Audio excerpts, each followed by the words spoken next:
Alors, je vais vous faire une petite vidéo sur les fractions. Donc, on va faire un petit rappel. Déjà, qu'est-ce que c'est qu'une fraction? Une fraction, c'est un nombre qui représente le nombre de parts d'une unité que l'on a partagé en parts égales. C'est-à-dire, si on prend une unité que je peux représenter par exemple par un rectangle, une fraction, ça va être une part de cette unité. Si ça représente une unité, je la coupe en un certain nombre de parts égales. Ça ne fonctionne qu'avec des parts égales. Si je veux par exemple un demi, je vais couper mon unité en deux parties égales et je vais prendre une part sur les deux. Un demi va s'écrire comme cela.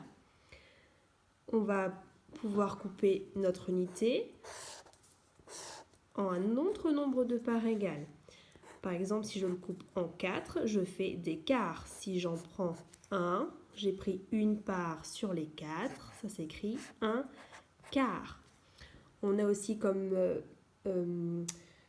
fraction particulière ce qu'on appelle le tiers. Un tiers, c'est une part sur une unité coupée en 3 parts égales. Un tiers.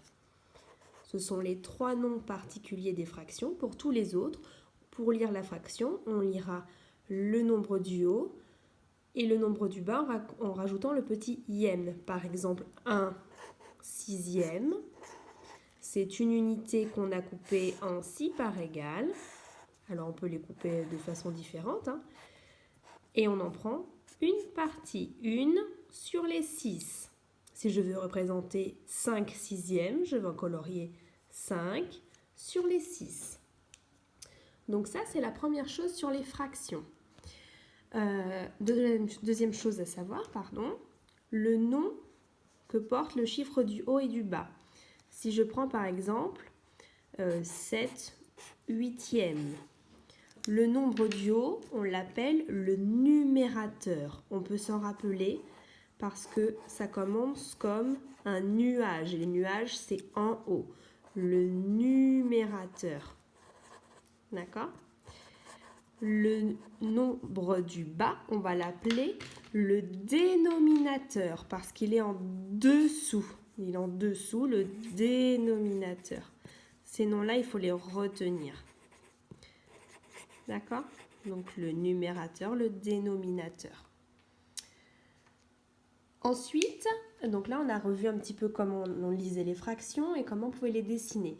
Là c'était facile parce qu'on a dessiné des fractions qui étaient plus petites qu'une unité. Si maintenant je veux dessiner par exemple, je veux dessiner 7 quarts. Si je veux dessiner des quarts, il faut que j'utilise des unités qui sont coupées en 4 parts égales.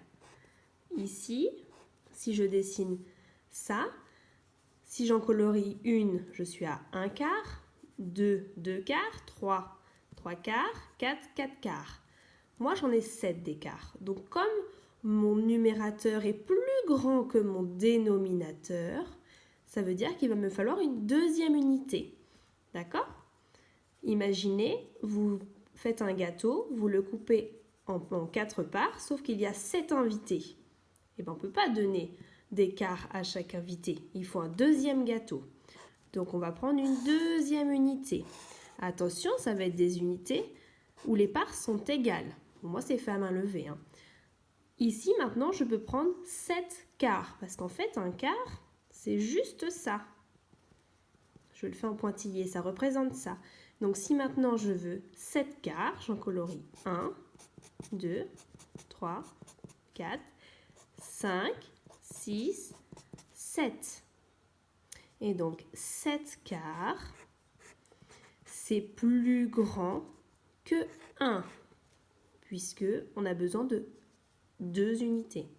Mais c'est plus petit que 2, puisqu'on n'a pas pris la deuxième unité en entière. D'accord ? Si donc on se rappelle, numérateur, le nombre du haut, si notre numérateur est plus petit que le dénominateur, notre fraction, elle va être plus petite que 1. D'accord ? Elle va être plus petite que 1. Par exemple, ici, notre numérateur 1, c'est plus petit que 4. Et on voit bien qu'on n'a pas utilisé notre gâteau en entier. Si notre numérateur, il est égal au dénominateur, si par exemple on a 4 quarts, on reprend ici, on prend 4 quarts, ça veut dire qu'on a pris tout le gâteau. Donc si on a pris les 4 quarts, notre fraction, elle est égale à 1. D'accord? Et si notre numérateur est plus grand que le dénominateur, comme on a vu juste ici, 7 c'est plus grand que 4, notre fraction, elle va être plus grande que 1. Et c'est pour ça qu'on va avoir besoin de dessiner plusieurs gâteaux. Attention, si là, je dépassais 8, ici 8 part sur 4, si je le dépasse, il va me falloir un troisième gâteau, une troisième unité. Donc voilà le premier petit récapitulatif sur les fractions.